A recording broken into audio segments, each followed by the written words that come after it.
जी, आप बिहार की राजनीति में कदम रखे हैं, आने वाला समय जो लोकसभा का चुनाव है, क्या सबसे पहले तो इसमें कोई भूमिका होगी आपकी?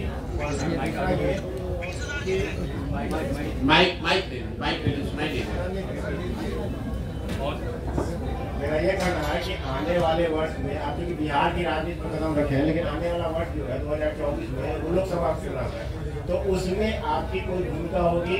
और दूसरा है कि जो अभी वर्तमान में राजनीति है वो गठबंधन को लेकर के है, तो क्या ऐसा कहीं दिख रहा है आपका कि किसी के साथ आप अलायंस भी कर सकते हैं बिहार की राजनीति में? पहली बात आप ये समझिए कि जब मैंने पदयात्रा शुरू की उसी दिन ये बताया है कि दल तभी बनेगा जब मैं करीब करीब पूरा बिहार पैदल चल लूंगा।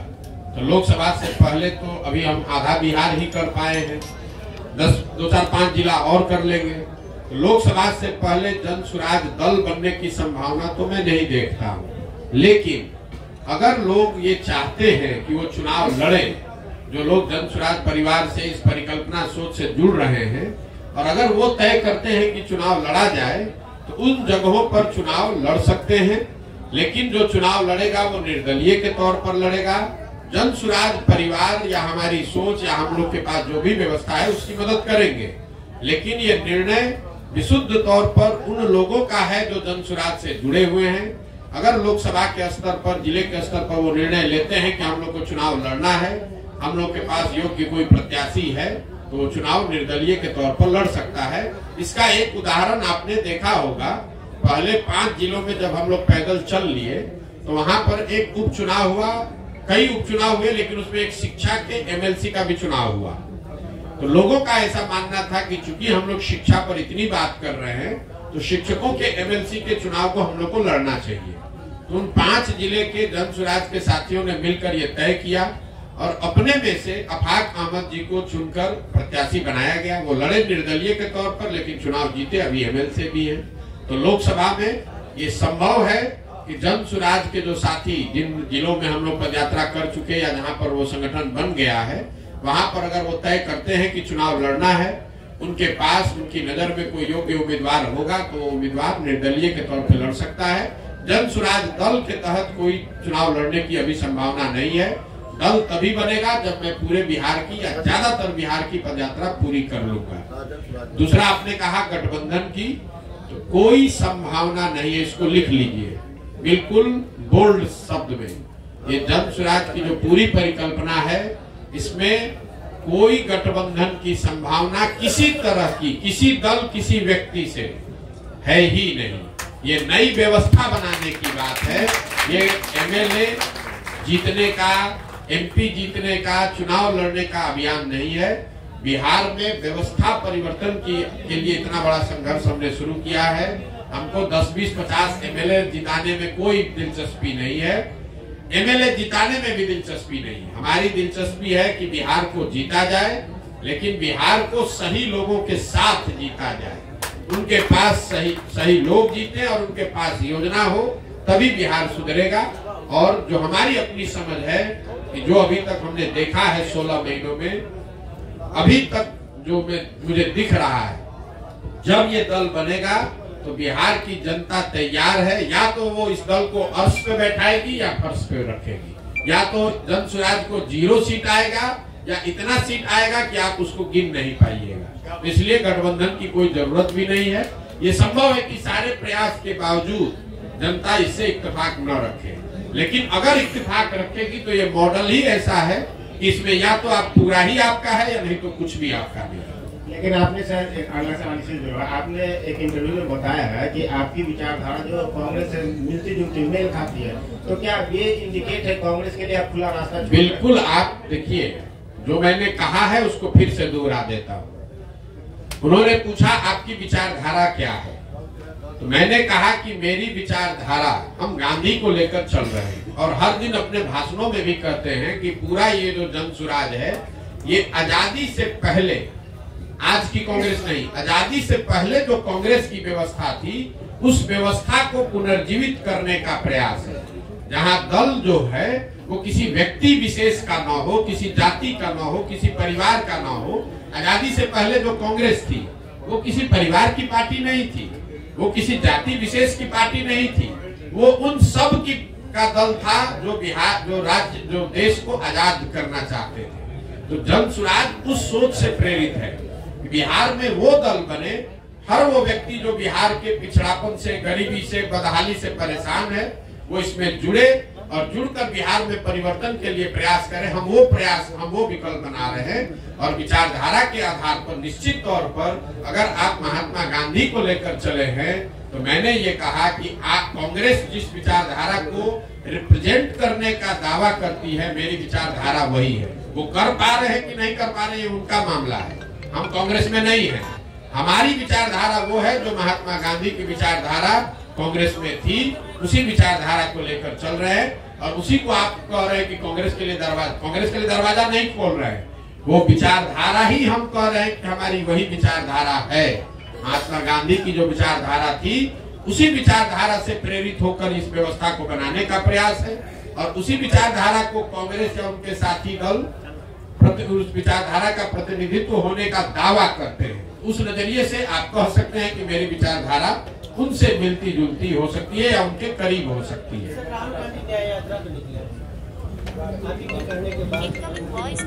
नहीं, राहुल गांधी तो बहुत बड़े नेता हैं, उनको हमारे कहने की और सुझाव की क्या जरूरत है।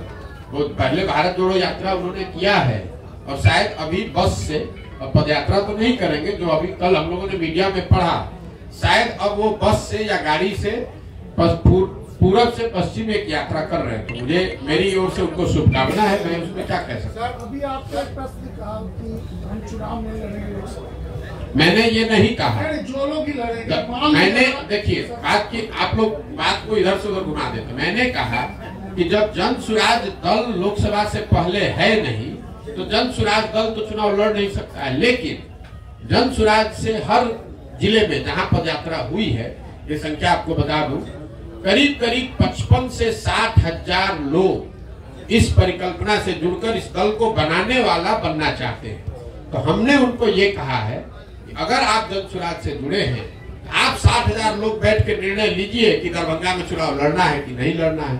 अगर वो निर्णय लेंगे और उनके पास इस विचारधारा के मानदंडों के हिसाब से कोई चेहरा मिल जाए उम्मीदवार के तौर पर, तो उसको हर हालत में पूरी मजबूती से निर्दलीय के तौर पर लड़ाया जाएगा।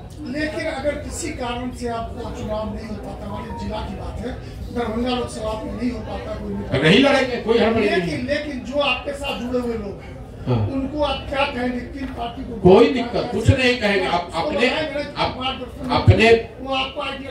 अपने विवेक के अनुसार आप जहां भी चाहें आप वहां वोट कर सकते हैं। मान लीजिए कि आप कांग्रेस की विचारधारा में यकीन रखते हैं और कांग्रेस वहां चुनाव नहीं लड़ती है। कई ऐसे जगह है जहां कांग्रेस की विचारधारा में यकीन रखने वाले लोग हैं, लेकिन कांग्रेस पार्टी वहां भी चुनाव नहीं लड़ती है।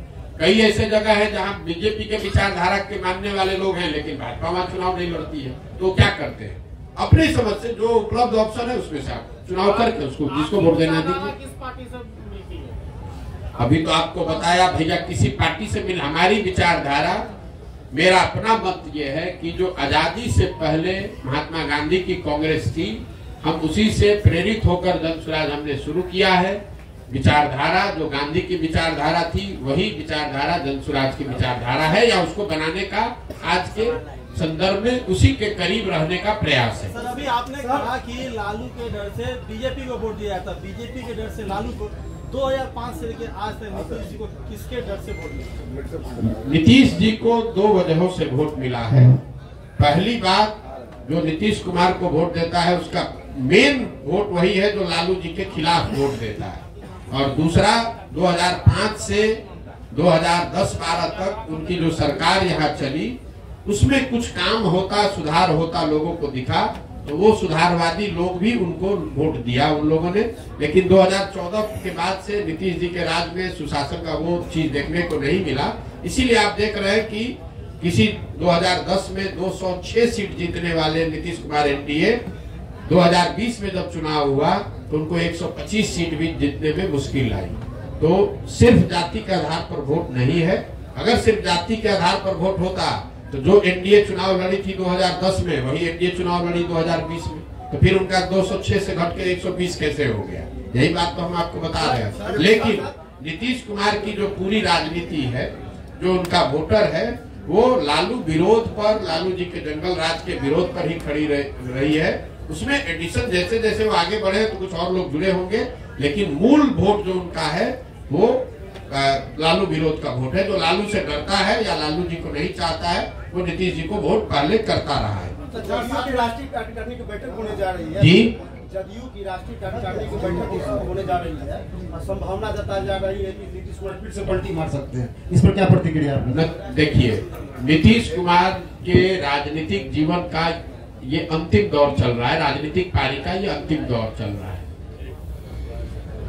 नीतीश कुमार को खुद नहीं मालूम है कि वो कहाँ हैं और कहाँ रहेंगे। इतना मैं जरूर कह सकता हूँ कि लोकसभा से पहले अब उनके पास कोई विकल्प नहीं है। उनको चुनाव तो महागठबंधन में ही लड़ना पड़ेगा।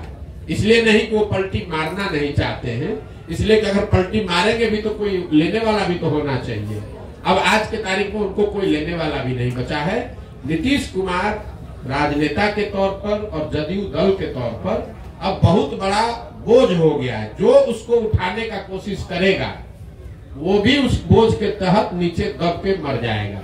जहां तक आपने कहा राष्ट्रीय कार्यकारिणी की बात, तो नीतीश कुमार का अपना तरीका है। वो ताश के पत्तों के तरह नेताओं को अपने पार्टी में ऊपर नीचे करते रहते हैं और यही वजह है कि 18 साल से मुख्यमंत्री रहने के बावजूद उन्होंने अपनी पार्टी में कभी कोई एस्टेब्लिश्ड ऑर्गेनाइजेशन या कोई सेकेंड लाइन लीडरशिप बनाया ही नहीं। किसी को लाते हैं, उससे काम निकाला। मान लीजिए 14 में हम पर उन्होंने दाव लगाया, हमको लेकर आए, घोषणा कर दिया कि यही हमारे उत्तराधिकारी हैं, यही आगे रहेंगे। 14 में चुनाव जीत गए। उसके बाद सोचते अच्छा प्रशांत किशोर कहीं बड़ा ना हो जाते, इसको हटा के अब दूसरे को बढ़ाओ। इस चीज का मलाल है सर आपको? बिल्कुल मलाल नहीं है। आप हमको नहीं जानते। हम जीवन में वो लोग नहीं है जो किसी निर्णय पर मलाल करें। हमारे माता पिता और हमारे गुरुओं ने सिखाया है कि जीवन में जो आप काम करते हैं उसके अगर उसमें आपको कुछ गलती हो जाए तो उससे दो रास्ते आपके पास है। एक, आप अपने निर्णय और अनुभव के आधार पर सीख सकते हैं, सीख कर आगे जीवन में गलती न करें ये कर सकते हैं, या उसका मलाल कर सकते हैं। हम मलाल करने वाले लोग नहीं हैं। एक बार नीतीश कुमार ने अगर धोखा किया, उसके बाद नीतीश कुमार चाहे 20 बार हमारे पास आ गए, कितनी बार बात कर ली, कितने संदेश भेजवा दिए, हमने कह दिया कि अब फिर सियार सर्कुल के नीचे नहीं जाएंगे। हमको चाहे 1 बरस लगे कि 10 बरस लगे, अब नीतीश कुमार के साथ जाने का कोई सवाल नहीं है। नीतीश कुमार जब महागठबंधन बनाए, इस बार आपको पता चला जब बनाए तब हमको आकर मार्च में 6 महीना पहले आकर सबसे पहले हम ही से सलाह किया कि भाई अब महागठबंधन बनाना चाहते हैं, आप इधर आ जाइए। आप तो भाजपा के खिलाफ हमारी मदद करना चाहते थे। उस समय भी हमने कहा कि हम नहीं मिलेंगे, अब नहीं आ सकते हैं, आपको जो करना है वो कीजिए, हम अपनी नई व्यवस्था ही बनाना चाहते हैं। अरे प्रशांत किशोर जी, मेरा एक सवाल है जी कि आपने अभी अपने ही माना इस बात को कि बिहार में जाति के आधार पे लोग वोट देते हैं। जाति भी एक आधार है। जाति भी आधार जी। है। कुछ लोग भाजपा के विरोध में आरजेडी को वोट देते हैं जी। कुछ लोग आरजेडी के विरोध। क्या लगता है जिस तरह से आप घूम रहे हैं, बहुत राह आसान है आपके लिए बिहार में जिस विजन को लेके आप चले हैं? मेरे भाई ऐसा है, हम आसान राह वाले लोग नहीं। 2010-11 में हम अगर दरभंगा में आकर आपको ये बताते कि मैं कोई चुनाव प्रबंधन रणनीतिकार के तौर पर काम शुरू कर रहा हूं, जिसमें देश भर के दल और नेता हमसे आकर सलाह, हम जैसे लोगों से आकर सलाह लेंगे और अपना चुनाव लड़ेंगे और चुनाव हराया जिताया जा सकता है, तो पत्रकार के नाते या नागरिक होने के नाते आप क्या करते? हंसते या फिर कहते अच्छा करके देखिए, इससे तो कुछ हो नहीं सकता है। जो पहले से नेता है वो आपसे सलाह क्यों लेगा? लेकिन 10 वर्ष में उस चीज को हमने प्रमाणिक तौर पे करके दिखाया। मान लीजिए कि हमने भाजपा की मदद की, वो जीते। कुछ लोगों ने माना हाँ भाई इनमें दम है, कुछ लोगों ने कहा भाई इनका क्या था, तो मोदी जी का दम था। फिर जब 2015 में भाजपा को यहाँ हरा दिया तो कुछ और लोगों ने माना कि नहीं भाई कुछ तो ये लड़का जरूर जानता है। लेकिन कई लोगों ने कहा भाई इसमें इनका क्या हो, तो लालू नीतीश का करिश्मा था। फिर जाके पंजाब जीते तो लोगों ने कहा ना भाई कुछ तो जरूर जानता होगा, तभी पंजाब भी जीत गया। तेलंगाना जीते, आंध्रा जीते, तमिलनाडु जीते, महाराष्ट्र जीते, दिल्ली जीते, वेस्ट बंगाल जीते, तब ना लोग मान रहे हैं कि भैया इनको चुनाव लड़ाने आता है। एक दिन में तो आप माने नहीं है। तो वैसे ही अगर आज हम चल रहे हैं तो स्वाभाविक तौर पर लोगों को यही लगेगा कि बड़ा कठिन है, और कठिन है इसीलिए हमको करना है। लेकिन अगर आप उसको 2 बरस, 3 बरस, 4 बरस, 5 बरस ईमानदारी से, मेहनत से करेंगे तो निश्चित तौर पर इसको किया जा सकता है। हम उनमें से नहीं है जो आकर कहीं लड़ाई में घुस गया। अगर हम यहाँ लड़ने आए हैं तो आप ये मान कर चलिए कि जितनी भी राजनीतिक समझ रखने वाले यहाँ लोग हैं, थोड़ी बहुत समझ हमको भी है। आप ये मान कर चलिए कि इसके जीतने का पूरा खाका हम बनाकर आए होंगे। हम उनमें से नहीं है जो आगे आगे से घूमने लगे। इतना तो आप भी जान रहे हैं। हमको इतना हमको आप होशियार नहीं मानिए, लेकिन बेवकूफ तो बहुत कम लोग कहेगा कि प्रधान बेवकूफ है। अगर बेवकूफ कहे भी तो कोई दिक्कत नहीं है। हमें इस बात की समझ है कि बिहार में ये कितनी बड़ी चुनौती है, लेकिन हमें इस बात की भी समझ है कि बड़ी चुनौती है, लेकिन फिर भी इसको किया जा सकता है, इसीलिए कर रहे हैं। अगर आपको कठिन काम करना है, इसीलिए तो इतना कठिन प्रयास कर रहे हैं। जितना आप कह रहे हैं कि कोई नहीं कर पाया, तो किसी ने पिछले 75 साल में बिहार में इस तरह का प्रयास भी नहीं किया है, किसी ने अपनी इतनी मेहनत भी नहीं की है। तो हमको मालूम है कि कठिन काम है, इसलिए ज्यादा मेहनत करना पड़ेगा।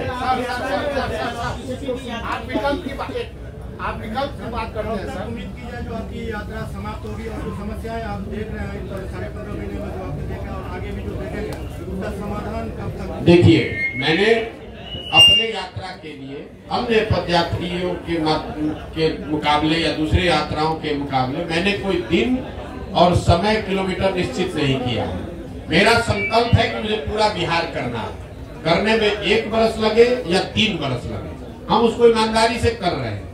हम 15 महीना 16 महीना हो गया हम यहीं पर हैं। अभी 12 जिला किए, हमको कोई घबराहट नहीं। हम दरभंगा आए 25 दिन का कार्यक्रम बनाकर, यहाँ हमको 35 दिन लग रहा है। क्यों?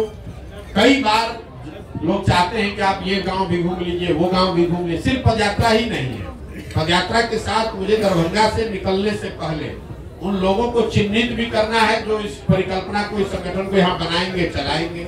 हमको दरभंगा के हर पंचायत का योजना भी बनाकर निकलना है।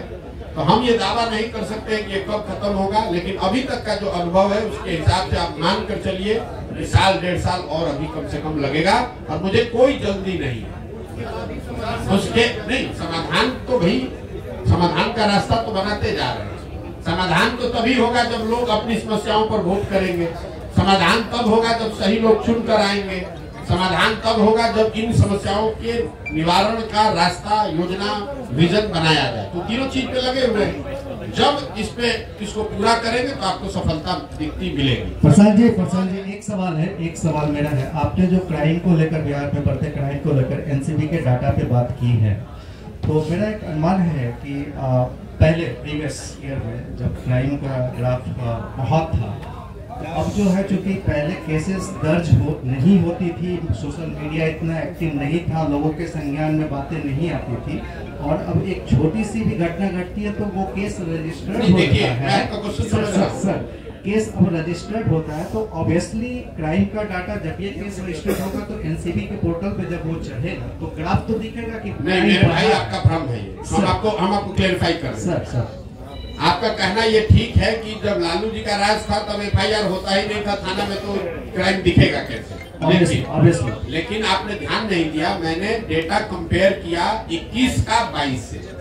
तो 21 में तो क्राइम रजिस्टर हो रहा था जी, तो 22 में भी क्राइम रजिस्टर हो रहा है। तो क्राइम रजिस्टर होने की वजह से ऐसा हो जाए, ऐसी बात तो है नहीं। जो व्यवस्था से क्राइम रजिस्टर करने की व्यवस्था 21 में थी वही आज 22 में भी है। उसमें 24% की बढ़ोतरी हुई है। ऐसा नहीं हुआ है कि 2022 में बिहार सरकार ने क्राइम के प्रति ज्यादा सेंसिटिविटी दिखाते हुए नए थाने सेट कर दिए या FIR की प्रक्रिया को आसान कर दिया, ऐसा कुछ नहीं हुआ है। प्रक्रिया जो 21 में थी वही 22 में। अगर हम 2005 से कंपेयर करें तो अब आपका बात ठीक है।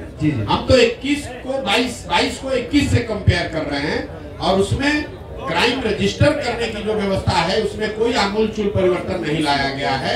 तो ये कंपेरेबल डेटा है और 24% FIR ज्यादा हुए हैं, ज्यादा कॉग्निटिबल क्राइम हुए हैं, ये डेटा दिखा रहा है।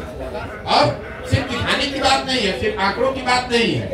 हम लोग जब पैदल चल रहे हैं और आप लोग भी समाज में रहते हैं, मैंने आपको क्या कहा पूरी बात सुनिए। जब शुरुआती महीनों में मैं चल रहा था तो लोग बताते थे कि भैया देखिए अब आजकल फिर क्राइम बढ़ेगा शायद। फरवरी के बाद मतलब महागठबंधन सरकार बनने के 5-6 महीने के बाद से लोग आकर कह रहे भैया देखिए क्राइम बढ़ गया है। तो मैं जो लोगों से सुन रहा हूँ वो भी डेटा में कहीं ना कहीं, क्योंकि अभी जो हम चल रहे हैं डेटा तो उससे पहले का है, इस बार डेटा उससे भी बढ़कर आएगा। मेरा सवाल है कि आप विकल्प की बात करते हैं तो बिहार जो है 1975 से ही विकल्प की तलाश में रहा है और जितने क्षेत्रीय छत्रप है उसी विकल्प की उपज है और इन सारे लोगों ने बिहार को छला और ठगा है। तो आप जन स्वराज जो है एक विकल्प के रूप में देखा जा रहा है, इसकी क्या गारंटी है कि पिछले लोगों की तरह जन स्वराज बिहार के लोग? मेरे भाई हमारे हर भाषण को सुन लीजिए, हम हर भाषण में पहले कहते हैं कि आप बिल्कुल प्रशांत किशोर पर भरोसा मत कीजिए, आप अपने आप पर भरोसा की। प्रशांत किशोर अगर जन स्वराज बनाते, हम इसके नेता होते, हम आपको कहते कि हम आपका ठीक कर देंगे, तब में धोखा देते। हम तो आप हमारी भाषणों को जाकर सुन लीजिए, हम ये कह रहे हैं कि कोई प्रशांत किशोर 10 प्रशांत किशोर आ जाएगा तब भी आपका जीवन नहीं सुधरेगा। आपको अपने आप में अपने वोटिंग बिहेवियर में सुधार करना है और दल अगर बनाना है तो सबको मिलकर बनाना होगा ताकि कोई किसी को न ठगे। अगर बिहार के 10 लाख लोग मिलकर दल बना रहे हैं तो सब लोग तो एक दिन में नहीं परिवर्तित हो जाएगा। प्रशांत किशोर तो ठग सकते हैं। आपने कहा पहले हुआ है, पहले किसने यहाँ बिहार में सबको सबसे संवाद करके मिलके इतनी बड़ी पदयात्रा करके किसने दल बनाया? यहाँ दल तो आधा मिनट में बनता है। जो दल बनाया वो कहा कि हम इसके नेता रहेंगे और हमारे बाद हमारे बेटा रहेंगे। दल तो यहाँ ऐसे ही बनता है। बिहार के लोगों से बातचीत करके कोई दल बना हो, आप हमको बता दीजिए, हम मान लेंगे कि हमारी गलती है। प्रशांत जी, मेरा दो सवाल है। कुछ लोगों का कहना है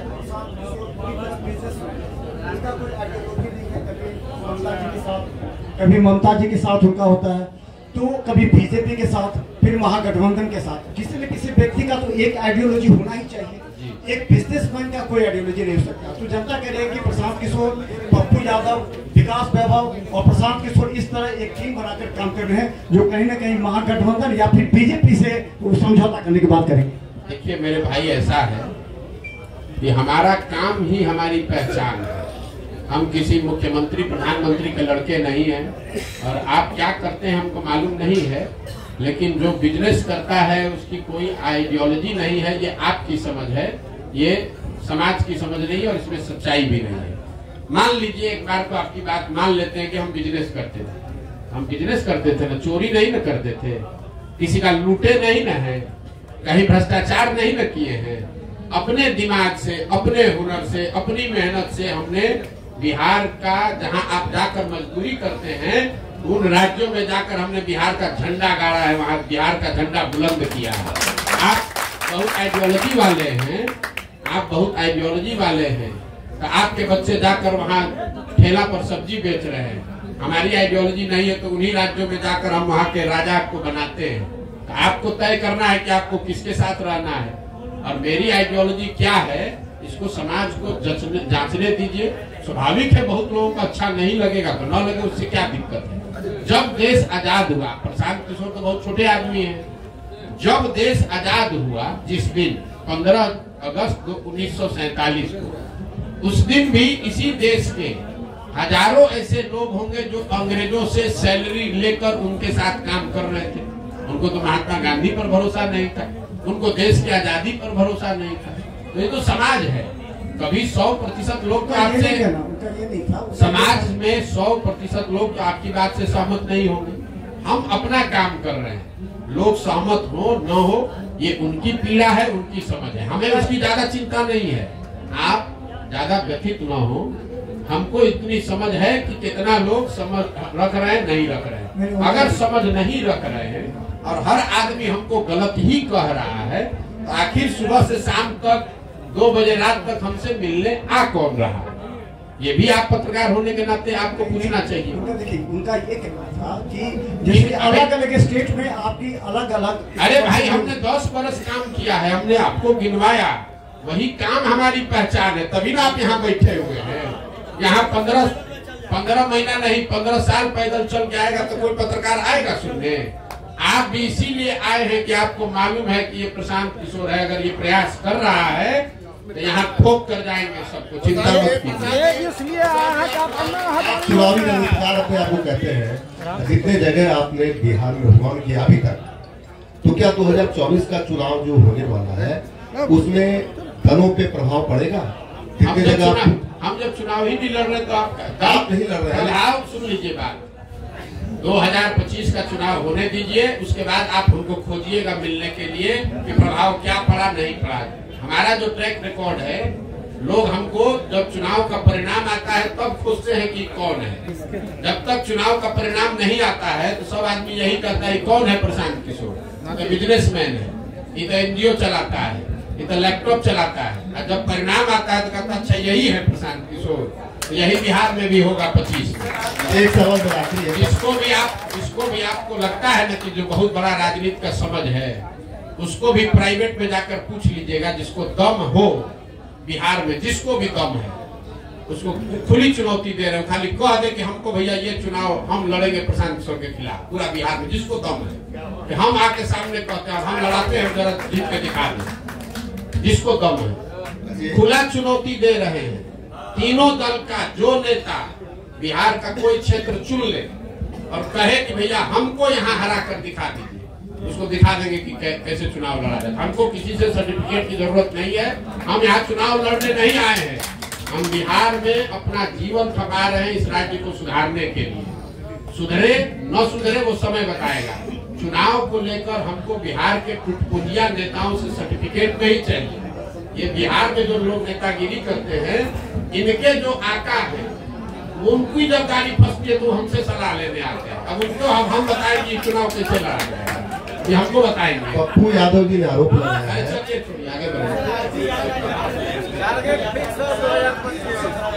मेरा एक प्रश्न, एक तरफ रामलला की मूर्ति का 22 तारीख को 22 तारीख को अयोध्या में मंदिर निर्माण है, दूसरे राहुल गांधी यात्रा निकाल रहे हैं। कई लोग ऐसे हैं नेता जो वहाँ जाने के लिए, ऐसी स्थिति में प्रशांत किशोर जो भोजन के बहुत नजदीक होते हैं, साथ ही साथ हर चीज को जानते हैं, क्या कहेंगे? जिसको मंदिर निर्माण और एक तरफ यात्रा, वोटर भी कर और नेता भी कर। अरे ये कंफ्यूज आप लोग हैं। राम मंदिर का उद्घाटन चुनाव में बहुत बड़ा मुद्दा नहीं है। मैं आपको ये अपने अनुभव के आधार पर बता देता हूँ।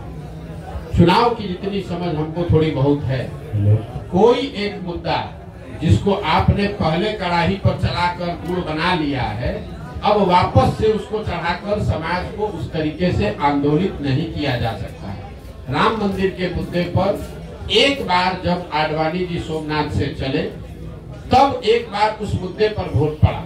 उसके बाद वो बहुत बड़ा मुद्दा है, लोगों के सबकॉन्शियस माइंड में है, चर्चा में है, प्रचार होगा, लेकिन वोट उस पर नहीं पड़ेगा। आप मोदी जी ने जब अपने पार्लियामेंटेरियन से, अपने सांसदों से मुलाकात की, तो मोदी जी ने भी खुद कहा कि खाली राम मंदिर के नाम पर चुनाव नहीं जीता जा सकता है, क्योंकि एक बार मंडल आया तो देश में बहुत आंदोलन हुआ, लेकिन जब 5 वर्ष के बाद मंडल लागू किया गया तो किसी को पता नहीं चला। आज जब रिजर्वेशन के लिए यहाँ बिल पास हुआ तो उस पर कोई रिएक्शन नहीं है। तो समाज की इतनी समझ रखिए, काठ की हांडी या कच्ची हांडी, आप एक ही चीज को बार बार नहीं चला सकते हैं। जन आंदोलन हुआ अन्ना के समय में लोकपाल को लेकर, आज आपको लगता है कि जन लोकपाल के नाम पर आंदोलन फिर से हो सकता है? उस समय हुआ, पूरा देश अन्ना के साथ जन लोकपाल के नाम पर खड़ा हुआ। आज अगर अन्ना भी आ जाए, जन लोकपाल फिर से लेके बैठ जाए तो भी कोई नोटिस नहीं लेगा।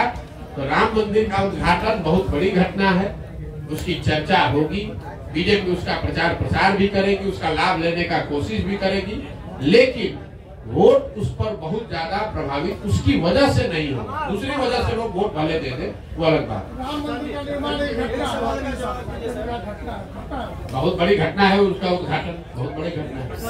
हाँ सर, राम मंदिर का निर्माण नहीं, बात घुमाते बहुत है। राम मंदिर का उद्घाटन एक बड़ी घटना है, लेकिन उस घटना का वोट पर सीधा प्रभाव नहीं पड़ेगा।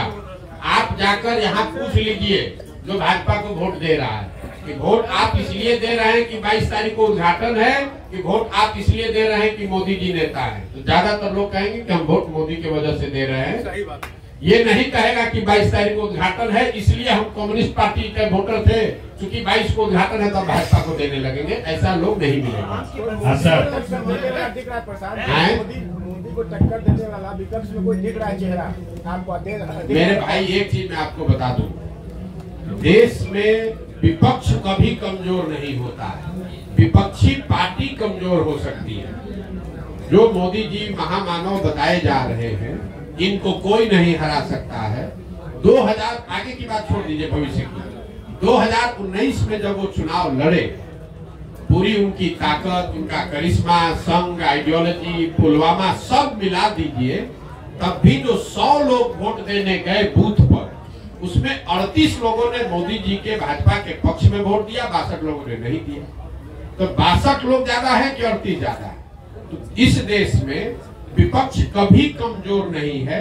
ये जरूर है कि विपक्ष का जो दल, विपक्ष की सेंटिमेंट को रिप्रेजेंट करने वाले जो दल है वो कमजोर हो सकते हैं। इसलिए आप गांव देहात में घूमते हैं तो ऐसा नहीं है कि हर गांव में लोग जय जयकारा कर रहा है कि भैया भाजपा आ गई तो हमारा जीवन बदल गया, लेकिन फिर भी जाकर वो वोट इसलिए दे सकता है कि उसको लगता है कि राहुल गांधी के मुकाबले तो फिर भी ये ठीक है, या लालू यादव के मुकाबले फिर भी ठीक है, इसलिए लोग वोट देते हैं।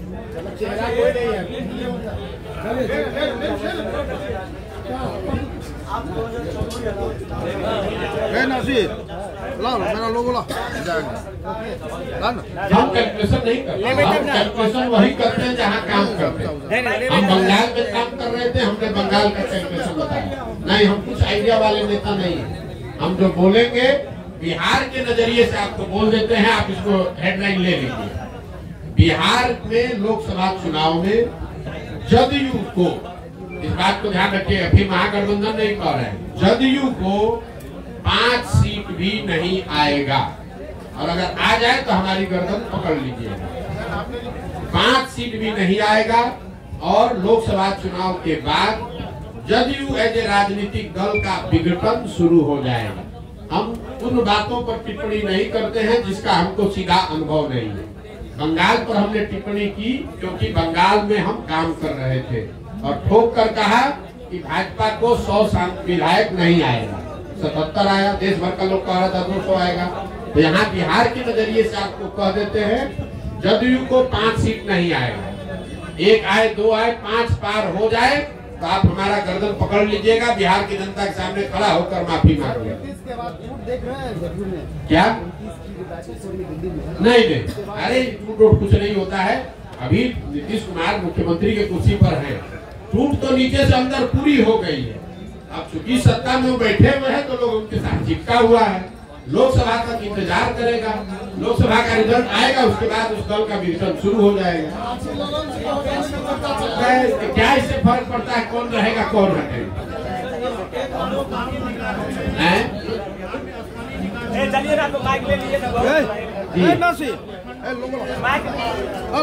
बिल्कुल सबको समर्थन दिया जा रहा है। जो